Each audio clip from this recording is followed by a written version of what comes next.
جب سے انسان نے شعوری آنکھ کھولی ہے، اسے چاند کے ساتھ دوستی ہمیشہ عزیز رہی ہے۔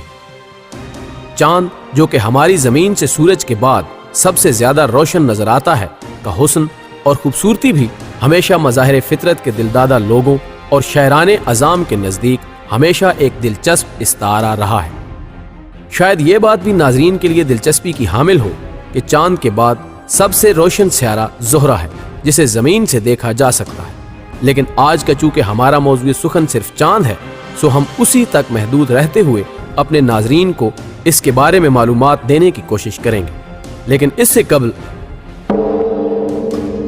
امید ہے آپ ہمارا اشارہ سمجھ گئے ہوں گے۔ محترم خواتین و حضرات، 3474 کلومیٹر قطر کے حامل چاند کا زمین سے فاصلہ 3,84,400 کلومیٹر ہے، جو کہ نظام شمسی کے باقی تمام سیاروں کے مقابلے میں زمین سے قریب تر تسلیم کیا جاتا ہے۔ ماضی میں جب قطب نما کی ایجاد ابھی ممکن نہیں ہوئی تھی تو لوگ نہ صرف چاند اور ستاروں سے سمت معلوم کرنے کا کام لیا کرتے بلکہ اس کی مدھم روشنی میں اپنی منازل کو بھی تلاشا کرتے۔ اس کے علاوہ شاعروں کی علامت یہ خوبصورت وادی ماضی بعید میں بھٹکے ہوئے انسان کے دیوتا کا مقام بھی رکھ چکی ہے،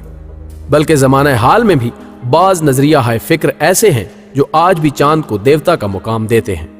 ہم سمجھتے ہیں کہ یہ وضاحت بھی ہمارے ناظرین کے لیے دلچسپی سے خالی نہیں ہوگی کہ سومناتھ کا وہ معروف مندر جس کو محمود غزنوی نے فتح کرتے ہوئے اس کے عظیم الجثہ بت کو توڑتے ہوئے ہندو پجاریوں کے سامنے یہ الفاظ کہے تھے کہ میں بت فروش نہیں بلکہ بت شکن ہوں، کہ لفظی معنی بھی چاند دیوتا کے بنتے ہیں، جس کا قدیم نام سومناتھ یعنی چاند دیوتا ہوا کرتا تھا۔ ناظرین، نظام فلکی کے خاندان کے اس ننھے منھے فرد کی جسامت زمین کے مقابلے میں 27% ہے، جو کہ اپنے مدار کے گرد ایک چکر اوسطاً 30 دنوں میں مکمل کرتے ہوئے چشم آدم کو مختلف نظاروں سے روشناس کراتا ہے۔ آپ دیکھیں گے کہ ابتدائی دنوں کا چاند ہلال کی صورت افق پر نمودار ہوتا ہے،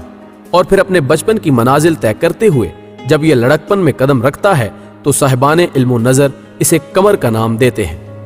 لیکن جب یہ لڑکپن کی وادیوں کو عبور کر کے عالم جوانی میں پہنچتا ہے تو یہ بدر کا روپ دھار لیتا ہے، جسے آپ اپنی زبان میں 14ویں کا چاند کہتے ہیں۔ اور پھر اس کے بعد جب یہ فطرت کی نمائندگی کرتے ہوئے اپنے بڑھاپے کا سفر شروع کرتا ہے تو یہ بظاہر کمزور ہوتے ہوئے ایک دفعہ پھر کھجور کی اسی خشک ٹہنی کا روپ دھار کر دور کہیں گم ہو جاتا ہے، جس کی تشبیہ اللہ رب العزت نے کلام مجید میں دی ہے۔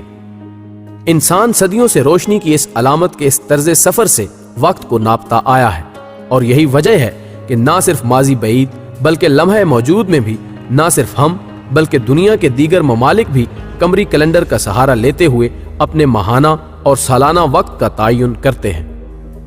ناظرین گرامی، چاند کو تسخیر کرنے کے انسانی عزم کی داستان بھی انسانی عزم و ہمت کی ایک روشن علامت ہے۔ جب پہلی دفعہ روس نے 1959 میں چاند کے لیے رخت سفر باندھا،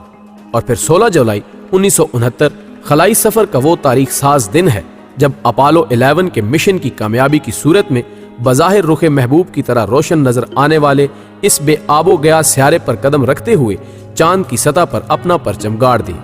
اور پھر جدید سائنس نے ہمیں بتایا کہ سورج سے روشنی کو مستعار لے کر بظاہر روشن نظر آنے والا یہ چاند ہوا اور پانی جیسی نعمتوں سے محروم ہے۔ اس کے موسم شدید گرم یعنی 100 سینٹی گریڈ تک اور شدید سردی میں -173 ڈگری سینٹی گریڈ کے حامل ہیں، جبکہ یہ بات بھی دلچسپی سے خالی نہیں کہ زمین کی کشش 9.8 میٹر پر سیکنڈ سکوئر کے مقابلے میں اس کی کشش 1.622 میٹر پر سیکنڈ سکوئر بنتی ہے۔ گویا کہ زمین پر 10 کلو وزن رکھنے والی چیز کا اگر چاند پر وزن کیا جائے تو وہ صرف 1.5 کلو سے قدرے زیادہ ہوگا، جبکہ ہوا موجود نہ ہونے کی وجہ سے وہاں پر آواز کا سفر بھی ممکن نہیں۔ یہی وجہ ہے کہ چاند کی سطح پر قدم رکھنے والوں کو مائکرو فونز کے ذریعے باہم گفتگو کی سہولت حاصل کرنا پڑے۔ ناظرین گرامی، چونکہ چاند زمین کے قریب ترین واقع ہے، سو اس وجہ سے جب یہ عین عالم جوانی میں ہوتا ہے تو آپ نے دیکھا ہوگا کہ یہ اپنی طاقتور کشش کی بدولت پانی کو اپنی طرف کھینچتا ہے، تو سمندر کی لہریں معمول سے کئی گنا بلند ہو کر ایک عجیب اور دل فریب نظارہ پیش کرتی ہیں۔ ویڈیو پسند آنے کی صورت میں اسے دوستوں کے ساتھ شیئر کریں اور ہمیں بھی اپنی قیمتی آراء سے ضرور آگاہ کریں۔